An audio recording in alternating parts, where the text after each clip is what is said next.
Hey guys, it's Alaska here. Welcome to my YouTube channel and my very first video where we're going to be talking all things weird and wonderful.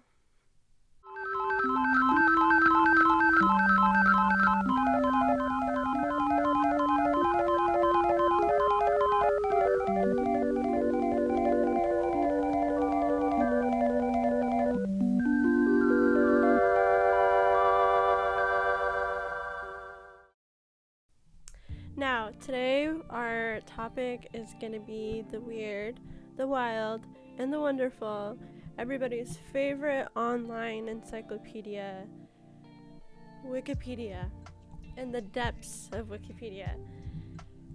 So let's get into it. Wikipedia is a multilingual, free online encyclopedia written and maintained by a community of volunteers through open collaboration and a wiki-based editing system. Its editors are known as Wikipedians, and Wikipedia is the largest and most read reference work in history. So, you know it, you love it, it's Wikipedia. If you ever wanted to dive into a subject, whether it's music, art, movies, Wikipedia has got it. And with that, Wikipedia does have some very strange articles. Some very random. I don't know who has the free time to be, doing stuff like this, but there's always somebody who has free time. Okay, and actually I was reading earlier that this one guy has been editing Wikipedia pages since 2003. I don't know his name for the life of me right now. I'll insert it if I find it, but he has edited 33,000 articles on Wikipedia. So let's give a brave salute to our Wikipedian troop. Thank you for your knowledge. So, as you know, Wikipedia does have some strange pages, some random factoids that you never thought you'd want to know, like this. There's something for everything. It can explain the most basic things in the ways that you would never have thought, like humans. Human activities. Here's a screenshot. Somebody has kind of categorized humans, and it looks like how aliens would file human observations. I love that it just boils humans down to the most basic things like art, engineering, science, underwater diving. I'm not sure why underwater diving is there, but I made my own version of human activities. I'll insert it here. I love Wikipedia. Let's get into it. The first topic we have today is called extreme ironing. Extreme ironing is an extreme sport in which people take ironing boards to remote locations and iron items of clothing. According to the Extreme Ironing Bureau, extreme ironing is the latest dangerous sport that combines the thrills of an extreme outdoor activity with the satisfaction of a well-pressed shirt. I love that. Part of the attraction and interest the media has shown toward extreme ironing seems to center on the issue of whether it really is a sport or not. It is widely considered to be tongue-in-cheek. Now listen, I just want to say here right now to the extreme ironing community, you're valid. You are valid, okay?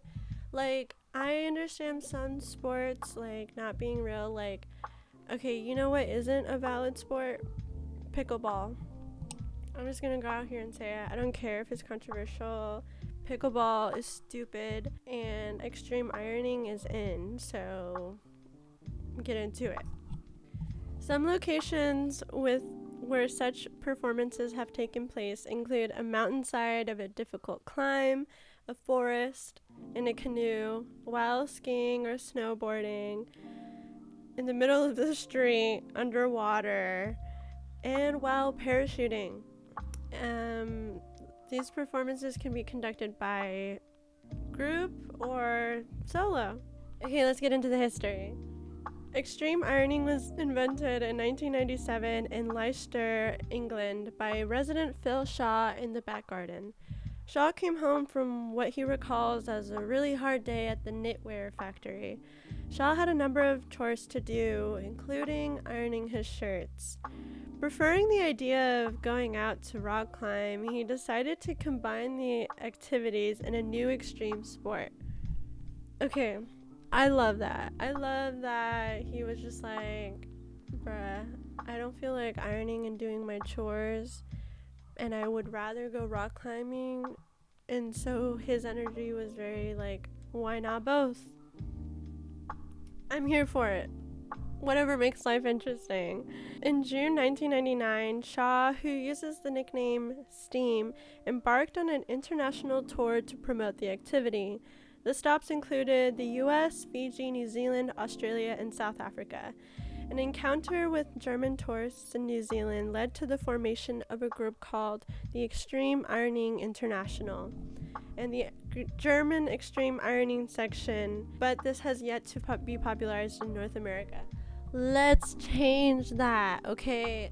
You know me, well, you'll get to know me, but I love new hobbies. I love trying new things.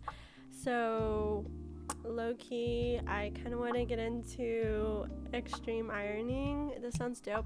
I've never even ironed a shirt in my life, but this would probably get me to start doing that. As extreme ironing has branched off, the conditions can gain an extreme activity. For example, a branch of ironing has been developed that includes both bungee jumping and well-pressed clothing. Bungee ironing is what some would call the ultimate in the thrill of extreme ironing. Now you may be thinking, okay, this sounds dope and all, but has anything good came out of extreme ironing? Let's get into it. On January 10th, 2009, 128 divers, including 6 free divers, attempted to break the previous world record, managing to confirm 86 divers ironing within a 10-minute period. The event took place at the National Diving and Activity Centre near Monmouthshire and was organized by members of the Yorkshire Divers Internet Forum. In addition to breaking the world record, the event raised over £150,000 for the Royal National Lifeboat Institution.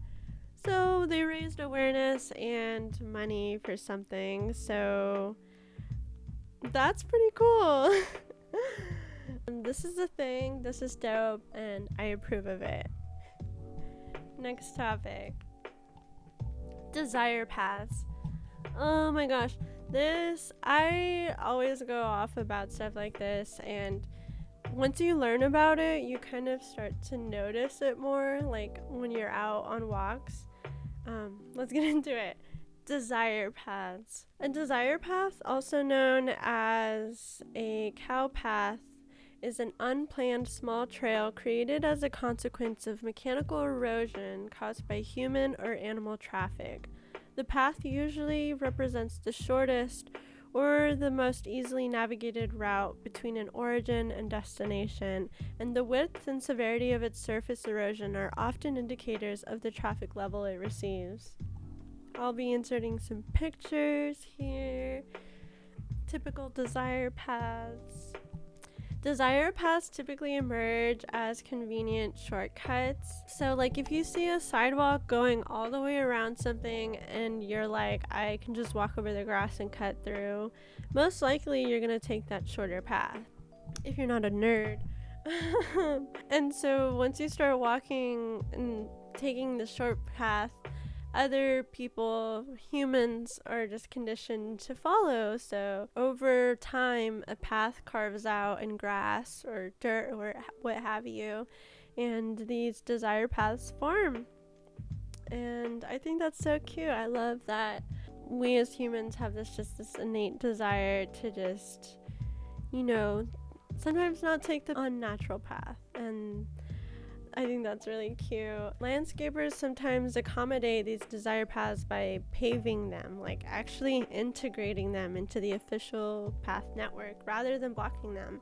Sometimes land planners have deliberately left land fully or partially unpaved just to see where the local humans walk. We all have desire paths, and so they know this, and they know if we just don't pave this sidewalk just yet and see where the people like to walk, then we'll create the pavement. And I think that's just so cute and cool. And yeah, it makes a new purpose-built path, and yeah, I think that's so cute. Next topic is love darts. A love dart is a sharp calcareous dart which some hermaphroditic land snails and slugs create. I'll insert a picture here.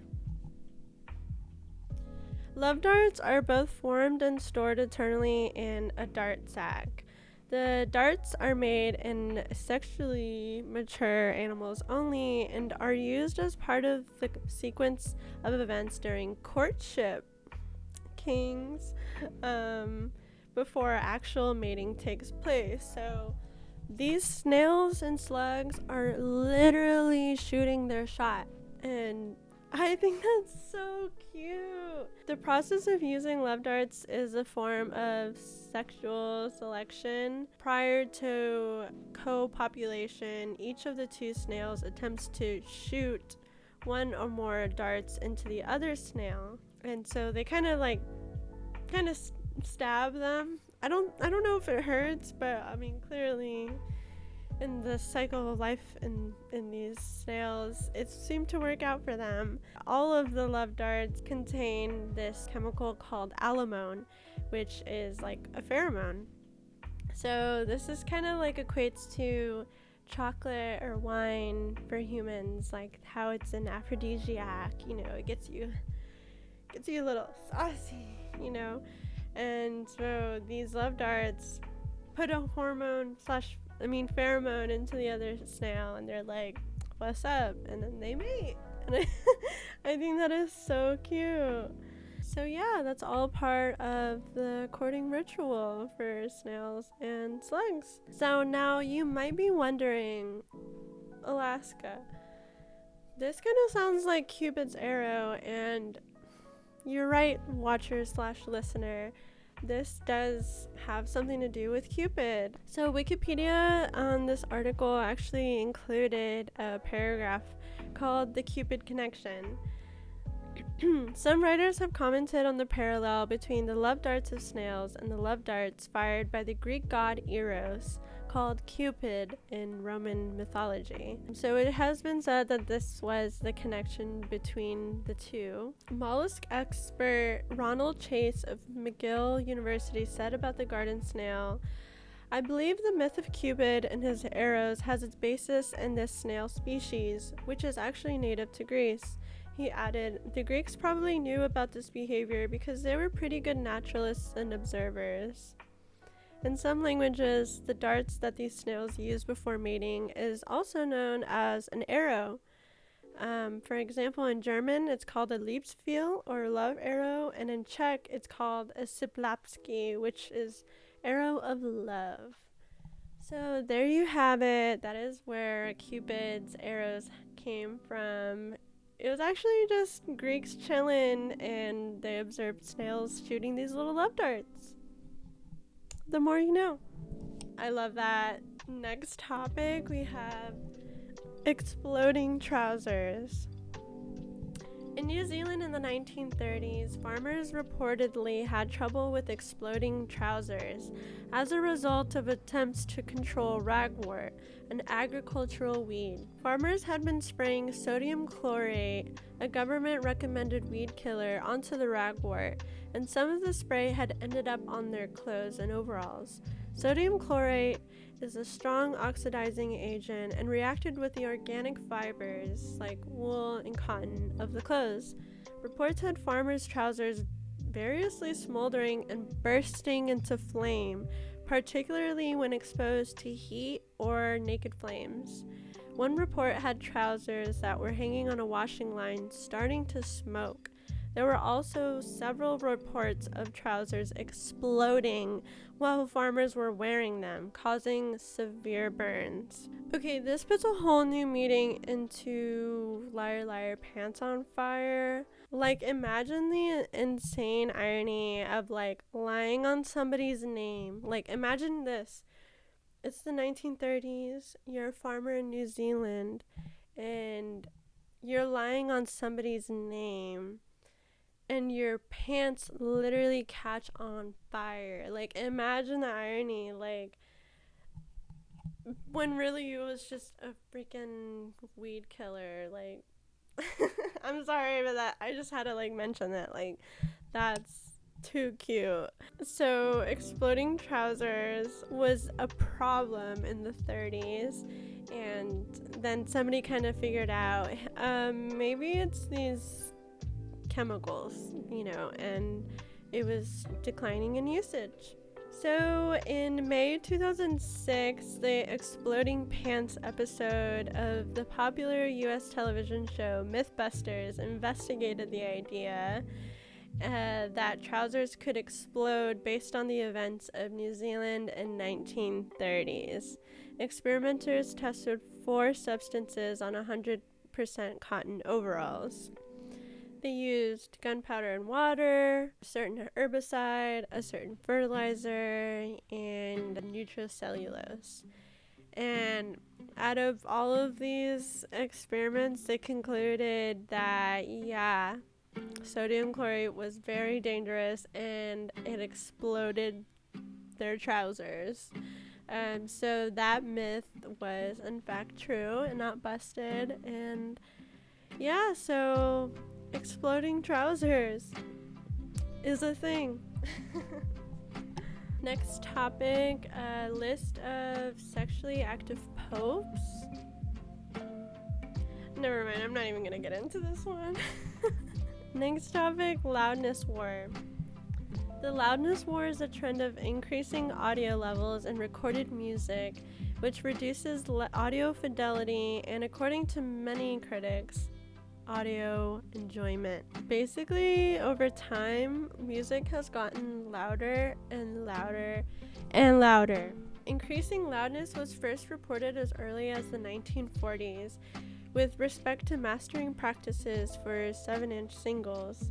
The maximum peak level of analog recordings such as these is limited by varying specifications of electronic equipment along the chain from source to listener, including vinyl and cassette players. The issue garnered renewed attention starting in the 1990s with the introduction of digital signal processing capable of producing further loudness increases. So this Wikipedia article shows over time examples of the loudness of music over time. So we go from the 1980s, 2001, 2005 to 2011.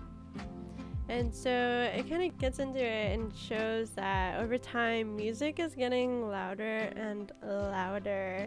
The practice of focusing on loudness in audio mastering can be traced back to the introduction of the CD, but also existed to some extent when the vinyl phonograph record was primarily released and were played on jukebox machines in clubs and bars. Jukeboxes became popular in the 1940s and were often set to a predetermined level by whoever the owner was. So any record that was mastered louder than the others would always stand out. Similarly, starting in the 1950s, producers would request louder 7-inch singles so that songs would stand out when being auditioned by program directors for radio stations. So basically, these producers were just trying to get more attention by making their tracks louder. In particular, sorry guys, Oak Cliff gets loud sometimes.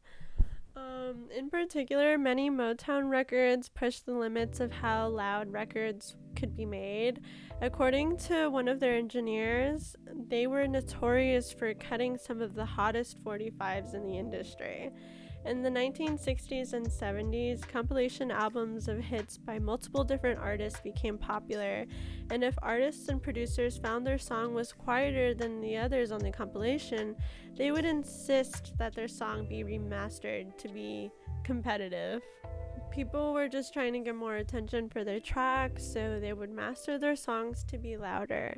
And so over time, since the 40s up until now, music has actually gotten louder and louder, and in response to competition with each other. And so Wikipedia has dubbed this the loudness war.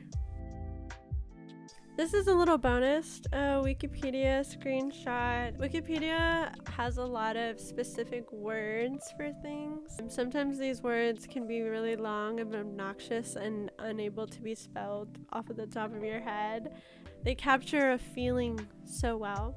This word is mami hlapinatapai. I probably butchered that, but I'll be inserting the screenshot here. The word mami hlapinatapai is derived from the Yagan language of Tierra del Fuego, listed in the Guinness Book of World Records as the most succinct word, and is considered one of the hardest words to translate. It allegedly refers to a look that, without words, is shared by two people who want to initiate something, but that neither will start, or looking at each other, hoping that the other will offer to do something which both parties desire but are unwilling to do. I know y'all know what look they're talking about. It's that look like when you're with a group of friends and you're looking at your best friend like you're tired, you want to dip, but you gotta make sure you're on the same page, you know? It's that like, and they're looking at you like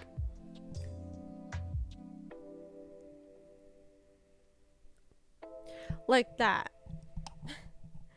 So if you were ever wondering if there was a word for it, there you go. Okay, on to my last Wikipedia topic. This is the craziest one and the scariest one, not so lighthearted, but it is very interesting. Trigger warning here, scary medieval time mental illness vibes. So if you're squeamish about like horror, here's your warning. Dancing mania. Dancing mania, also known as the dancing plague, was a social phenomenon that occurred primarily in mainland Europe between the 14th and 17th centuries. It involved groups of people dancing erratically, sometimes thousands at a time. And this isn't like the Electric Daisy Carnival or like the raves or, you know, Beverly Hills Cowboy. Like, this isn't what you're thinking. They weren't raving. This was mania, like actual mania, to the point where they couldn't stop and it became deadly. It involves groups of people dancing erratically. The mania affected adults and children who danced until they collapsed from exhaustion and injuries. One of the first major outbreaks was in action in the Holy Roman Empire in 1374, and it quickly spread throughout Europe. One particularly notable outbreak occurred in Strasbourg in 1518 in Alice in the Holy Roman Empire. Okay, let's get into this dancing mania story that happened in Strasbourg, because it's one of the craziest stories that I personally have ever heard in my life. This was in medieval Europe. Not the best time for humans. We had the Black Plague, and we also had dancing mania. Medieval Europe really had no shortage of deadly, crazy diseases. But none of them were quite as fun. So, such is the bizarre case of Frau Trophäa and the dancing plague that had up to 400 people compulsively dancing in the streets, some even to their deaths. So, this is definitely like the Coachella of medieval afflictions. So let's get into the story. Our story begins on a hot July day in 1518 when German housewife Frau Trophäa stepped out of her home in Strasbourg and started to get down to a boogie that nobody else could hear. She was dancing in the streets of her small town all day, and to the embarrassment of her husband, who was not himself equally compelled to dance in the same way. So Shorty and her mans were both just dancing in this small town and just couldn't stop. Frau stopped dancing long enough for a few hours of restless sleep before waking the next day and tapping her bloody toes again. As she was dancing, a crowd began to form around this seemingly insane woman, dancing to absolutely nothing with bruised and bloody feet. Mind you, this poor woman didn't know that she was actually gonna dance herself to death. And she wasn't alone. Frau formed a whole dance troupe with nearly 30 other citizens joining in the spontaneous dance-off. Soon enough, Frau had a full marching band worth of people dancing with her. The dancing mania, as it was eventually labeled, spread to more people in this town of Strasbourg, with estimates as high as 400 people involuntarily dancing and joining her crew.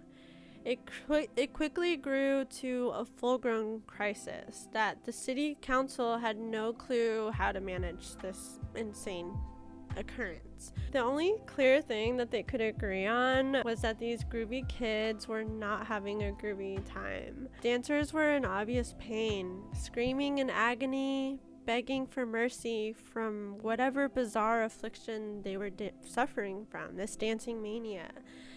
As the summer was stretching on and the temperatures rose, as many as 15 people a day were dying and dancing in the streets. Fresh out of ideas on how to handle this makeshift problem, the city council consulted with local physicians on how to diagnose this problem and shut it down for good. After ruling out any standard astrological causes, I'm sorry, it just makes me laugh because they're thinking like Leo wasn't in moon when this started, and it's just funny like that they went to the horoscopes for this and concluded like, no, this is something else. The doctor diagnosed the exhausting dancers with a case of hot blood. This theory was that hot blood was a problem with the balance in persons' bodies. They believed that it was making their brains overheat, which would turn into madness. I mean, yeah, it was the 1500s, like, they didn't really know really, like, what to call something like this was. They couldn't stop these people from dancing. Like, it was a crazy social phenomenon where more and more people were joining and more people just couldn't stop. Regardless of how hot the summer was, they would not stop dancing. So the city council had this idea to hire a band and have them right there where all of the hundreds of people were dancing, and play this like upbeat, crazy music that would just make them dance as hard as they could and tire them out as hard as they could, so that somehow they would tire themselves out and get out of this crazy dance mania. It only hyped them up even more and added more energy to the lame and insane manic party. So it only exacerbated the problem. As the exhausted dancers were beginning to stumble and slow down, the musicians didn't think to play slow jams and cool the room off. Instead, They kept upping the tempo of the music, causing the townspeople to just move faster and faster. I mean, you can't play a banger and expect the crowd not to react. I mean, I'm a DJ, so that's the logic that I have, but it was the 1500s too, so. Not only did these parties by the city council fail to stop the sporadic dancing, it also attracted more booty shakers to the town square, as it was misperceived as fun when in reality these people were losing their minds. So they realized that this whole town square city party that the city council was putting together actually didn't make anything better. Clearly these poor dancing people were not suffering from hot blood, but they had decided that it was a curse on the city. Of course, because it was the medieval times, they have to make everything a curse or to explain its phenomena. It was labeled as a curse and that these people needed to repent for their sins or suffer the consequences. So the city decided that this dancing mania was a curse and a disease, and that everybody involved would be banished from the city. 1518 was definitely a bad year. So this was definitely a bad year for the town of Strasbourg. The town even took a drastic step and outlawed dance altogether, tackling a fine of 30 shillings for anybody caught moving their hips to a beat. They also banned music with the exception of string music for weddings. And it was even recorded that they said drums were the most dangerous instrument since they were allegedly triggering the strange epidemic. This is actually not the first case of dancing mania happening. In 1374, a dancing outbreak hit the city of Aachen and quickly spread across Rhine Valley. This was less of a free-for-all mosh pit of wild dancing and more of a hands across America situation. Dancers afflicted held hands in a circle and danced for hours together in wild manic delirium until at length they fell to the ground in a state of exhaustion. The city officials thought that this was a standard demonic possession. They were always bringing religion into things. They were saying, look, we can't explain this physically, so we're just gonna say that those people are just possessed. So in return to this response, exorcists were brought in to bathe the dance circles with holy water while shouting incantations in the faces of the possessed. Honestly, they just didn't know what to do. In 1526, around 10 years after the strange mania dancing phenomena, Renaissance physician Paracelsus visited Strasbourg for a post-mortem follow-up. This Renaissance physician scrutinized the role of Frau Trophea, the woman from the first story, saying that she was a rebellious woman who set off a dancing mania in order to avoid doing a house chore or two. What did he say? So they really said, okay, well, this woman just didn't want to do chores, so she created this dancing plague and somehow got hundreds of other people involved just because she didn't want to do the dishes. Okay. Paracelsus, the physician, claimed that right before she started dancing, her husband had asked her to do something she didn't want to do. And, so she just started dancing and just didn't stop. And that totally makes sense. Because, I would rather be dancing until my feet bleed instead of washing the clothes. Like, what the hell? Like, their logic back then was just like, it was something else, y'all. Now, modern experts have definitely looked into this and have wondered what the actual reason was for dancing mania, but they don't all agree on what had happened during this outbreak in 1518. Some people have suggested that it was a possible grain poisoning, which was known to cause convulsions, so that could be the culprit, which didn't account for the choreography. Nonetheless, other scientists said it could have been epilepsy or other medical conditions, but it wouldn't really explain why the mania was such a contagious culprit. Like, they just didn't understand. The medieval times were indeed a very strange and dark time, and that was the era of the dancing plague, the lesser known plague of the time. There was never really an exact explanation, a scientific explanation as to why the dancing mania was such a thing in those days. So to this day, it actually remains a medical or just general mystery. Okay, so that one definitely ended on a kind of a dark Wikipedia article subject, but nonetheless interesting. So I'm going to end this with a Wikipedia meme, and yeah, so I hope you liked today's video, and here's the meme. Yeah, so I hope y'all liked today's video where we talk about all things weird and wacky. If you haven't already, please subscribe to my YouTube channel for more videos like this, and let me know down in the comments below what you want me to dive into, what topics you want to know more about. I'm also an expert in some certain topics that I have planned out for future videos, so yeah, I hope you liked today's video, and thank you for watching. Bye!